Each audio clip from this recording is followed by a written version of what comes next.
Well, did it empower you? Did prostitution empower you? Yeah.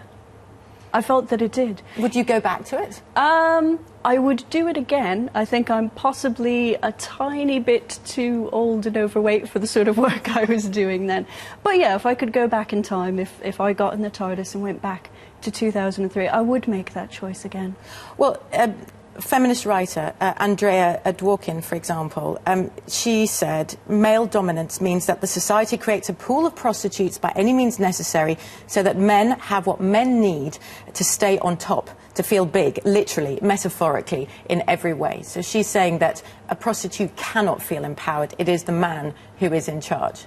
I mean, my main objection to feminists like Andrea Dworkin is they come at it from a point of view that assumes that all prostitution is of women for the pleasure of men. And really, when you look at prostitution worldwide, that isn't the case. There are a lot of trans men and women in prostitution. There are a lot of men in prostitution. There are a lot of female clients. I mean, this is something even well-known feminist Julie Bindel has written about the market for male prostitutes in developing countries for wealthy white women to go.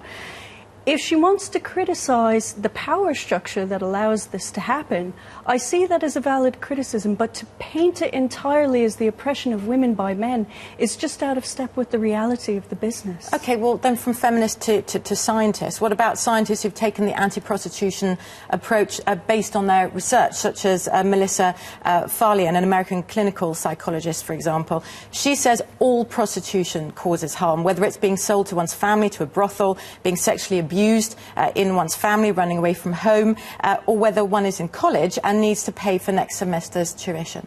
Melissa Farley has had an enormous hold over a lot of opinions to do with prostitution and a lot of policy.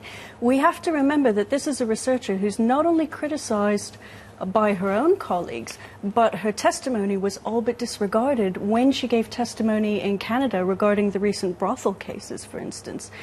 She unfortunately has the tendency to take a very small self-selecting group of people that she interviews. For instance, one of her studies was a study of prostitutes in brothels in Nevada who are known to have problems because the legal situation for them is so difficult. She then takes her conclusions from that study and expands it to mean all prostitution. Forgive me, though, but she's hardly alone, neither amongst feminists nor scientists, in saying that prostitution is harmful to those who perform it, nor amongst governments, world governments, for example. I would say, though, she does have an outsized influence because she does get everywhere. And let's move on from an individual scientist, if you will, and look at governments who look to ban prostitution or criminalise prostitution.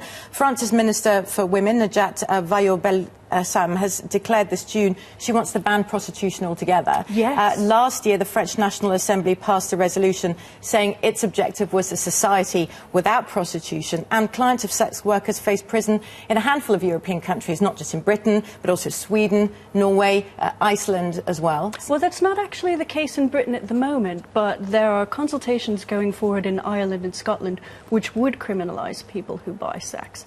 At the moment, what's criminalised would be things like running a brothel, managing or pimping someone, and solicitation, which actually puts the women at more risk.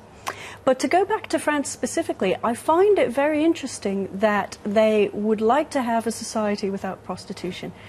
As far as we know, that's never existed in human history. So I'm interested to know if they feel that banning prostitution is going to achieve that. How on earth is prohibition going to move that forward?